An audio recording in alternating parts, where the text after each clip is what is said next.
Selamat pagi saudara-saudara yang kekasih dalam Kristus. Berjumpa kembali dalam sapaan dan renungan pagi GKI Salatiga. Hari ini Kamis 27 Agustus 2026 bersama saya Didik Wurdianto. Sebelum kita merenungkan untayan sabda Tuhan tentang kemerdekaan sejati dalam kasih Allah, kita teduhkan diri sejenak dalam doa. Bapa yang Makasih dalam Kristus, kami bersyukur untuk kasih setiamu yang tidak berkesudahan, dan kami boleh Tuhan perkenankan untuk melanjutkan kehidupan ini. Saat ini kami hendak merenungkan untayan sabdamu. Tuntunlah kami dalam hikmat Roh Kudus agar memahami. Amin. Saudara-saudara yang kekasih, beberapa hari yang lalu kita bersyukur merayakan 81 tahun kemerdekaan bangsa kita, Indonesia, di mana kita mengenang para pahlawan bangsa yang dengan keberanian, tekad, dan pengorbanan berjuang hingga akhirnya menyatakan proklamasi kemerdekaan. Sejak saat itu kita terbebas dari belenggu penjajahan dan memulai perjalanan sebagai bangsa yang merdeka. Namun, kita patut bertanya, apakah kemerdekaan itu sekadar bebas dari penjajah? Apakah kemerdekaan berarti bebas melakukan apa saja tanpa aturan dan mengabaikan hukum? Atau apakah kemerdekaan sejati adalah sebuah panggilan yang lebih dalam, yakni hidup dalam kasih dan tanggung jawab serta kesetiaan kepada Allah? Dalam Galatia 5 ayat yang ke-13, Rasul Paulus menulis, "Saudara-saudara, memang kamu telah dipanggil untuk merdeka. Tetapi janganlah kamu mempergunakan kemerdekaan itu sebagai kesempatan untuk kehidupan dalam dosa, melainkan layanilah seorang akan yang lain oleh kasih." Kasih tidak menindas atau membinasakan. Kasih justru memampukan kita menghormati perbedaan, membangun dialog, dan bekerja sama demi kebaikan bersama. Jika kasih menjadi dasar kehidupan berbangsa, maka kekayaan budaya, suku, agama, dan bahasa bukanlah ancaman, melainkan menjadi kekuatan pemersatu.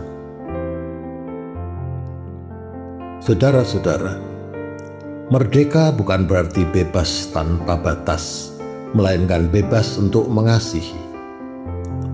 Merdeka bukanlah kebebasan liar, melainkan kebebasan yang bermartabat.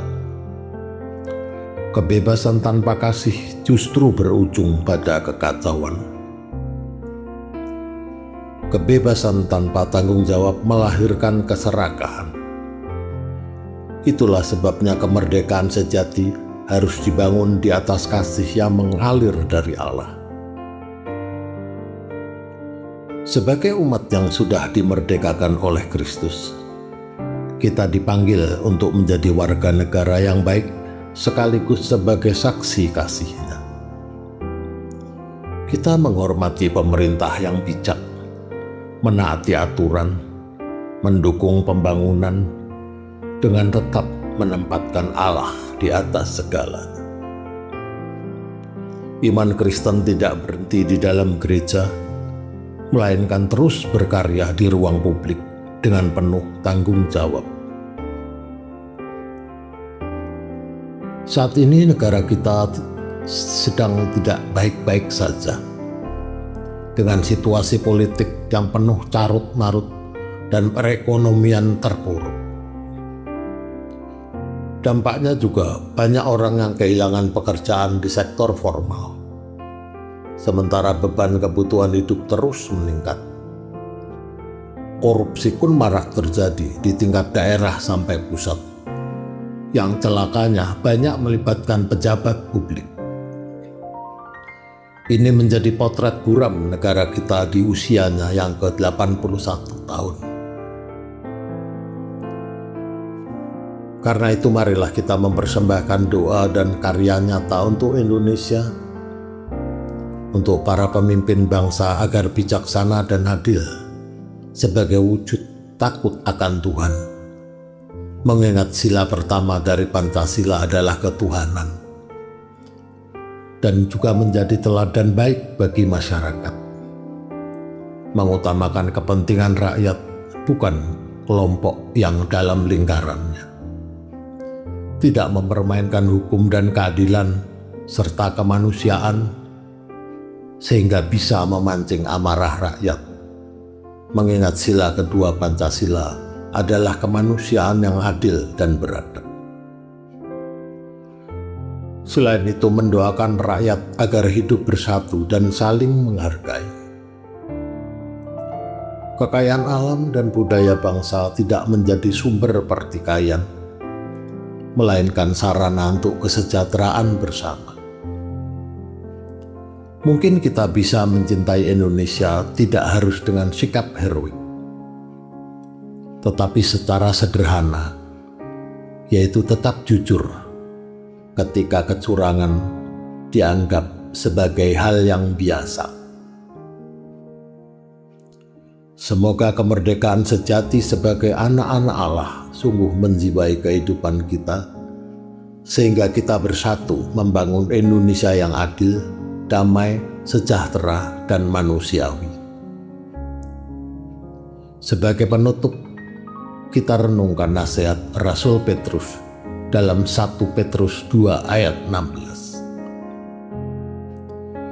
Hiduplah sebagai orang merdeka dan bukan seperti mereka yang menyalahgunakan kemerdekaan itu untuk menyelubungi kejahatan-kejahatan mereka, tetapi hiduplah sebagai hamba Allah. Kemuliaan kepada Bapa dan Putra dan Roh Kudus, seperti pada permulaan, sekarang, selalu, dan sepanjang segala abad. Amin. Mari kita berdoa. Allah Bapa, kami bersyukur untuk kesempatan dapat merenungkan kembali makna kemerdekaan di dalam kasih Tuhan. Mampukanlah kami untuk hidup merdeka sebagai hamba Allah yang dapat melayani sesama dengan penuh kasih dan kebenaran.